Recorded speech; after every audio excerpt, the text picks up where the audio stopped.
अयोध्या में रामलला का चढ़ावा, लेकिन सियासत का चढ़ता पारा। विपक्ष पूछ रहा है दान का पैसा कहां गया। सत्ता पलटवार कर रही है, जिन्होंने मंदिर का विरोध किया वही आज हिसाब मांग रहे हैं। संसद से लेकर लखनऊ विधानसभा तक राम पर राजनीति गर्मा गई है और 2027 से पहले उत्तर प्रदेश की सियासत एक बार फिर धर्म बनाम वोट बैंक की बहस में उतर चुकी है। आरोप सिर्फ चढ़ावे पर नहीं है और पलटवार सिर्फ विपक्ष पर नहीं है। जानते हैं बात क्या है? लड़ाई किस बात की है? लड़ाई इस बात की है कि 2027 में राम किसके साथ खड़े दिखाई देंगे। एक तरफ विपक्ष पूछ रहा है दान का पैसा कहां गया, दूसरी तरफ बीजेपी पूछ रही है जो राम मंदिर के विरोध में थे उन्हें अचानक रामलला की चिंता क्यों सताने लगी है। यानी राम मंदिर अब सिर्फ आस्था का केंद्र नहीं, उत्तर प्रदेश की राजनीति का सबसे बड़ा चुनावी रण का केंद्र बन चुका है।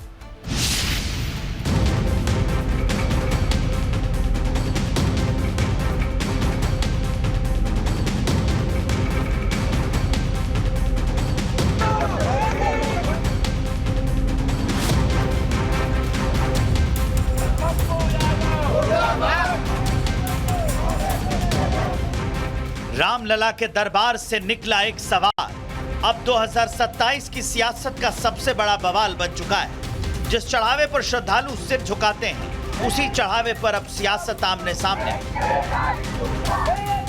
दिल्ली में संसद के बाहर भगवा पहनकर प्रदर्शन, दान पात्र लेकर विपक्ष का विरोध, लखनऊ विधानसभा में हंगामा।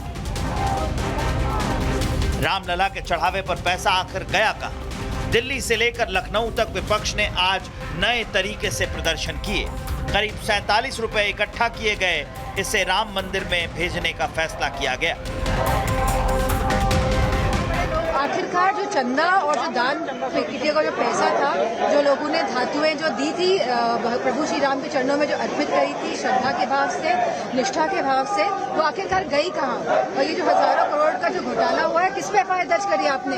क्या आपने ऊपर तक लोगों को पकड़ने का कुछ कार्य किया? और ये बीजेपी की कुंठा है और जिस व्यक्ति ने हमला किया उसका फोटो उत्तर प्रदेश के मुख्यमंत्री, उप मुख्यमंत्री सबके साथ है। इसका मतलब वो बीजेपी के द्वारा भेजा हुआ प्रायोजित हमला था। लेकिन इस तरह के हमलों से विपक्ष घबराने वाला नहीं है। विपक्ष सच्चाई को लाके छोड़ेगा। दिल्ली के बाद लखनऊ में भी यही मुद्दा गूंजा। विधानसभा सत्र शुरू होने से पहले समाजवादी पार्टी ने राम मंदिर चढ़ावा मामले को पहला मुद्दा बनाया। नेता प्रतिपक्ष माता प्रसाद पांडे ने कहा, सदन में सबसे पहले इसी पर चर्चा होगी। प्रभु श्री राम के चढ़ावे पर डाका डाला गया है, वो पहला मुद्दा।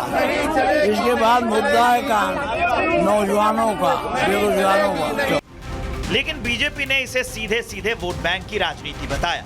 मुख्यमंत्री योगी आदित्यनाथ ने तीखा हमला बोलते हुए कहा, जो लोग कभी मंदिर निर्माण का विरोध करते थे, जिन्होंने 1 रुपया तक दान नहीं दिया, आज वही चंदे का हिसाब मांग रहे हैं। जिन्होंने राम भक्तों पर गोलियां चलाई थी,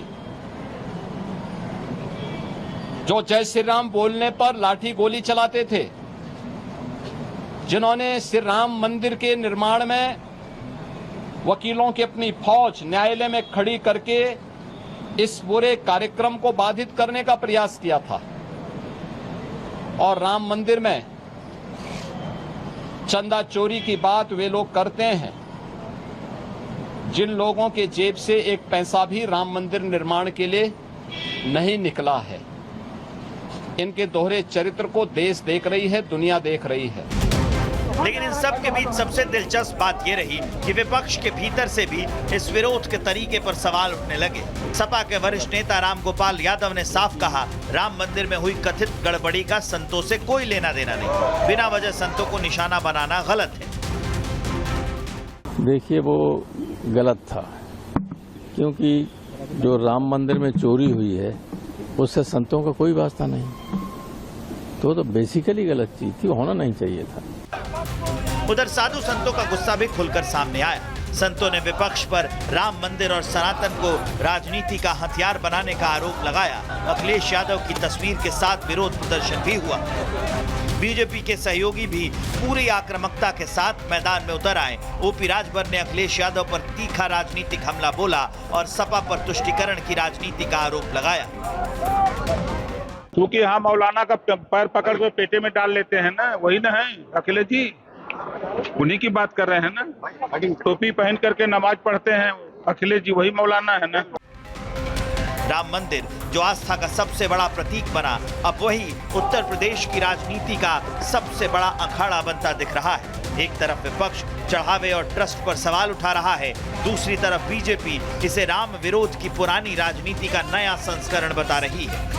यानी 2027 से पहले यूपी की लड़ाई विकास बनाम विकास नहीं, बल्कि राम बनाम आरोप की राजनीति में बदलती हुई दिखाई दे रही है। राम मंदिर का मुद्दा सिर्फ अयोध्या तक सीमित नहीं रहा। दिल्ली से लखनऊ, संसद से विधानसभा और सड़क से सोशल मीडिया तक राम फिर सियासत के केंद्र में है। अब देखना ये होगा, क्या ये बहस सिर्फ आरोप प्रत्यारोप तक सीमित रहती है या फिर आने वाले चुनाव में यही सबसे बड़ा राजनीतिक नैरेटिव बन जाती है। Bureau report, Republic Bharat.